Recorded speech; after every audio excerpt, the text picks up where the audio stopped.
नमस्कार दोस्तों आज की ये वीडियो सुप्रीम कोर्ट के एक ऐतिहासिक जजमेंट पर निर्धारित है। उसी पर मैं चर्चा करूंगा क्योंकि जब से ये जजमेंट आया है भारत के जितने नागरिक हैं उनके लिए बहुत ही इम्पोर्टेंट साबित हुई है। क्योंकि दोस्तों आज के टाइम पे जब कोई कानून आता है तो वो क्या होता है कि किसी को सुरक्षा के लिए बनाई जाती है, पर लोग बाग क्या करते हैं कि उसको जो है एक हथियार के रूप में इस्तेमाल करने लगते हैं कि हमारी सुरक्षा ना हो करके कैसे इस केस में फंसाया जाए लोगों को। उस चीज़ को देखते हुए जब एक मैटर सुप्रीम कोर्ट में पहुंचा तो सुप्रीम कोर्ट के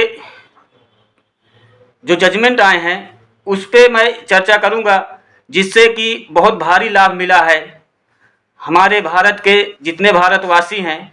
और ये वीडियो बहुत इम्पॉर्टेंट होगी, थोड़ी बड़ी है, क्योंकि मैं उस जजमेंट के विषय में पूरी उसका जो निचोड़ है उसके विषय में पूरा बात करूंगा दोस्तों। तो वीडियो बड़ी होगी और ये वीडियो जैसे जैसे आगे बढ़ती चली जाएगी इसकी इम्पोर्टेंस उतनी ही बढ़ती चली जाएगी। तो आप लोगों से निवेदन है कि वीडियो पूरा देखिएगा और सब लोगों को देखना जरूरी है, क्योंकि सुप्रीम कोर्ट का जजमेंट जो भी आता है पूरे भारत देश में लागू हो जाता है और वो हर एक पुलिस अधिकारियों को है, हाई कोर्ट में के रजिस्ट्रारों को है, और मतलब कि पूरे भारत में लागू करने के लिए सरकार हर एक राज्य सरकार को निर्देश जारी कर दिया जाता है कि इस कानून को लागू कर दिया जाए कि अगर अब ऐसे सिस्टम पे कोई आ रहा है तो इसमें ऐसे गिरफ्तारी ना की जाए। तो दोस्तों उससे पहले अगर आप लोग मेरे चैनल में नए हैं तो कृपया चैनल को सब्सक्राइब करके बेल आइकन को हिट कर दीजिएगा, क्योंकि मैं ऐसी यूजफुल वीडियो बनाता रहता हूं। और अगर आप लोगों को लीगल एडवाइस की किसी प्रकार की आवश्यकता पड़ती है तो उसके लिए मेरे वीडियो में कमेंट करिएगा। अगर छोटा मैटर है तो उसको मैं कमेंट में सॉल्व कर दूंगा, और बड़ा मैटर है तो उसके लिए वीडियो के एक पैकेज बना करके दूंगा। तो चलिए दोस्तों बताते हैं सुप्रीम कोर्ट में के जो जजमेंट आया है जिससे भारत देश के नागरिकों को बहुत बड़ा फायदा मिला है। तो बात करते हैं हम आईपीसी की धारा 498A इसलिए लाई गई थी कि औरतों के ऊपर आदमी जब शादी कर लेता है तो दोस्तों हमारे भारत देश में जो शादी ब्याह होता है उसका बहुत बड़ा सम्मान और महत्व भी है।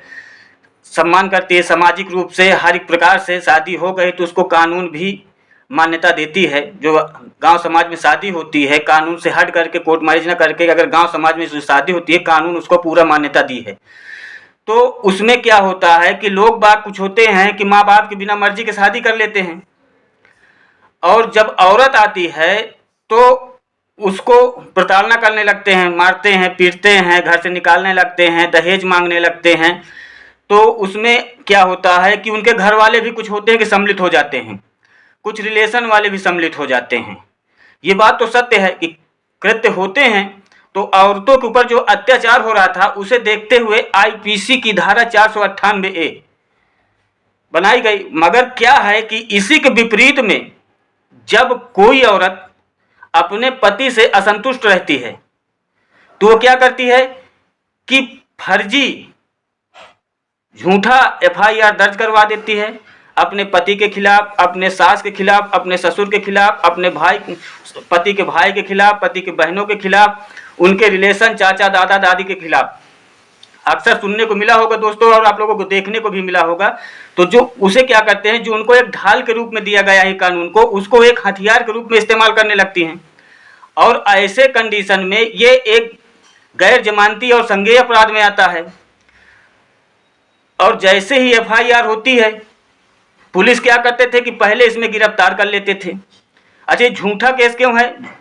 इसलिए कि कई एक केसों में ऐसा देखने को भी मिला है कि जो लोग बाहर हैं, विदेश में हैं, सदियों से दशकों से विदेश में पड़े हैं, उनके भी बहनों को, पति के जो बहन होने जैसे विदेश में रह रहे हैं उनको भी गिरफ्तार कर लिया गया। जो लोग बिस्तर में लेटे हुए हैं, किसी लायक नहीं हैं, पिता हो गए, दादा हो गया, बाबा हो गया, उनको भी गिरफ्तार कर लिया गया है।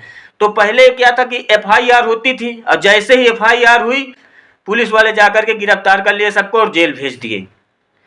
इस चीज को देखते हुए दोस्तों जब जेल भेज देते हैं तो जेल जब जाता है कोई इंसान तो उसमें क्या होता है, उसके नाम पे एक निशान छोड़ जाता है। जितने टोला मोहल्ला आस पड़ोस के इधर उधर के जितने लोग होते हैं वो तो ये समझते हैं कि नहीं सच होगा, तब तो इसको गिरफ्तार किया। कुछ लोग कहते हैं कि नहीं नहीं गलत हुआ है, मगर आप ये मान चलिए 99% लोग यही कहते हैं नहीं सही होगा, कुछ ये गलत कर रहे थे तभी ऐसा हुआ है। तो दोस्तों इसको मैं बता रहा हूँ कि राष्ट्रीय अपराध रिकॉर्ड ब्यूरो गृह मंत्रालय द्वारा प्रकाशित किया गया है एक 2012 में, जो प्रकाशित किया गया वो चीज़ बता रहा हूँ दोस्तों मैं।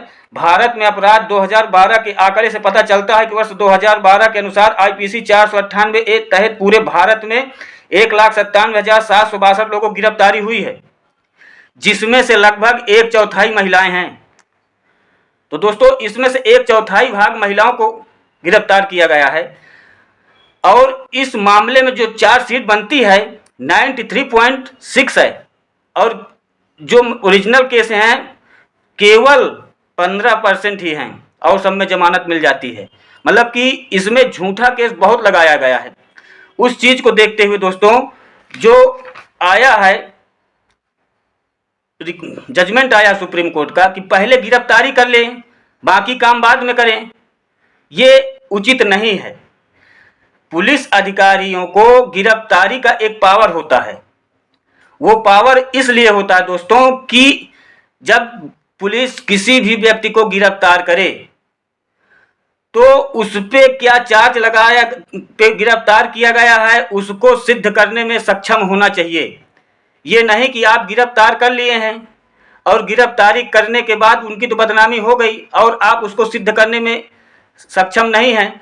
तो गिरफ्तारी का जो पावर है उसका जो है एक उद्देश्य होता है कि कभी किसी को गिरफ्तार करने के लिए जब FIR हो गई और अब धड़ल्ले से जाकर गिरफ्तार कर लिए हैं, उस पर सुप्रीम कोर्ट ने कहा है ऐसी गिरफ्तारी सुप्रीम कोर्ट का मानना और कहना है कि गिरफ्तारी सिर्फ इसलिए नहीं की जानी चाहिए कि अपराध गैर जमानती और संज्ञेय है और इसलिए पुलिस अधिकारियों के लिए ऐसा करना वैध है। गिरफ्तारी का सख्ती होना एक बात है, अगर किसी व्यक्ति को गिरफ्तार किया है तो उसके ऊपर जो आरोप लगाए गए हैं उनको सिद्ध करने में भी पुलिस अधिकारियों को सक्षम होना चाहिए। तो दोस्तों जैसे कि आप लोगों को मालूम होगा कि सुप्रीम कोर्ट जब कोई जजमेंट देता है तो पूरे भारत देश में लागू हो जाता है।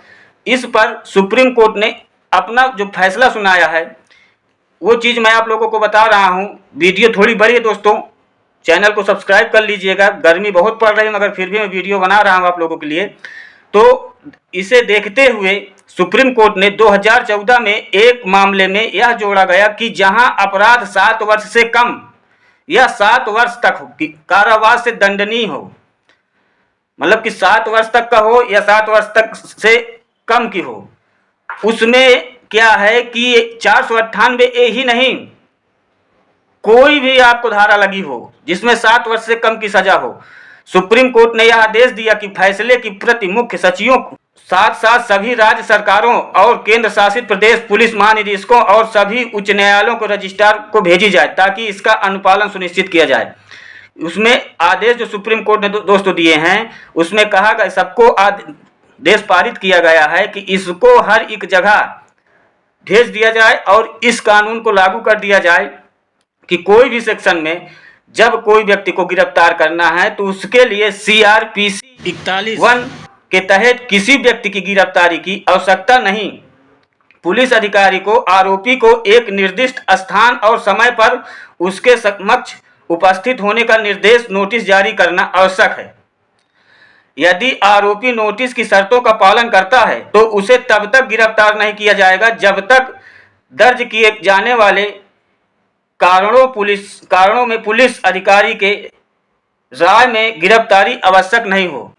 तो दोस्तों CRPC 41A में के नोटिस बिना दिए गिरफ्तार ना करें जिसमें 7 साल से कम की सजा है। ये सुप्रीम कोर्ट का जजमेंट है दोस्तों, और ये जो जजमेंट आया है वो मैं आप लोगों को बता रहा हूँ। आप लोग अगर केस नंबर जानना चाहते हैं तो उसको भी आप जान लीजिए। केस नंबर जो होता है दोस्तों उसके में जा करके आप लोग सर्च कर सकते हैं, क्योंकि जो बता रहा हूँ मैं सुप्रीम कोर्ट का पूरा जजमेंट बता रहा हूँ। अरनेश कुमार अस स्टेट ऑफ बिहार है, क्रिमिनल अपील नंबर है 12770 आप 2014 में आप जाकर के सर्च करके देख भी सकते हैं। इसमें कई जजमेंट आए हैं। आप जाकर के देख सकते हैं कि अरनेश कुमार का जब ये आया था IPC 498 के तहत एक व्यक्ति थे जो जाकर के अपील किए थे, उसमें दर्शाया गया और गलत पाया गया। उसको देखते हुए सुप्रीम कोर्ट ने यह भी बताया कि इसमें गिरफ्तारी अवैध तरीके से कर ली जाती है, जो एक राष्ट्रीय अपराध रिकॉर्ड ब्यूरो गृह मंत्रालय द्वारा प्रकाशित भी किया गया कि जिसमें से 1,97,762 लोगों की गिरफ्तारी की गई, जिसमें से 47,951 महिलाएं थी। मानो कि जो पति के बहन हैं उनको भी, जो विदेश में रह रहे हैं दशकों से, देखा गया ये चीज़ को, जो दशकों से विदेश में उनको भी आई हैं तो गिरफ्तार कर लिया गया है। मतलब जिनका जिनका नाम डाल दिया गया उनको गिरफ्तारी के अंदर ले ही लिया गया है। तो इस बात को देखते हुए सुप्रीम कोर्ट ने साफ कहा है कि ये 498 ही नहीं, कोई भी सेक्शन हो उसमें अगर 7 साल या 7 साल से कम कारावास के दंडनीय सजा से निर्धारित है तो उसमें CRPC 41(1) की नोटिस दें। अगर व्यक्ति जो है उसका पालन कर रहा है, आप जहाँ पे बुला रहे हैं, आ रहे हैं आपके समय पे, तो उनको गिरफ्तार करना अनिवार्य नहीं है, जब तक कि साक्ष्य आपके पास सबूत सही इकट्ठा ना हो जाए। नहीं कि गिरफ्तार कर लिए हैं, बाद में आप उसको प्रूफ नहीं कर पाए हैं, उस व्यक्ति की भारी बदनामी हो गई समाज में। ऐसे करने में बहुत से लोग आत्महत्या की कोशिश करने लगते हैं अपने लिए कि हम समाज में अब क्या दिखाएंगे, लोग बाग हमें क्या कहेंगे, क्या नहीं कहेंगे। इस चीज़ को देखते हुए सुप्रीम कोर्ट ने एक ऐतिहासिक फैसला दिया है। तो दोस्तों, आप लोगों को ये वीडियो बहुत अच्छी लगी होगी, ये मैं आशा करता हूँ। अगर अच्छी लग गई हो तो वीडियो में कमेंट करिएगा, शेयर करिएगा, ताकि और लोगों तक ये बात पहुँच सके। और चैनल को सब्सक्राइब जरूर कर लीजिएगा, क्योंकि जब चैनल आप सब्सक्राइब करके रखेंगे और बेल आइकन को ऑल पे सेलेक्ट करके रखेंगे तो जैसे मैं वीडियो डालूंगा वो नोटिफिकेशन आपके पास पहुँच जाएगा। और लीगल एडवाइस के लिए आप मेरे वीडियो में कमेंट कर सकते हैं, उसके लिए मैं पूरा आपका सलूशन दूंगा कमेंट पे। अगर छोटा मैटर है, बड़ा मैटर आ रहा है तो वीडियो के एक पैकेज बना करके आप लोगों को दूंगा। तो दोस्तों, चैनल को सब्सक्राइब जब करके रखेंगे तभी नोटिफिकेशन पहुंचेगा, और सब्सक्राइब करने में आपका कोई पैसा नहीं लगता, ये बिल्कुल से फ्री है। और भविष्य में कभी ना कभी ये वीडियो आपके काम में आएगी, आपके रिलेशन वाले में कभी ना कभी काम आएगी। तो चैनल को सब्सक्राइब जरूर करके रखिएगा। धन्यवाद।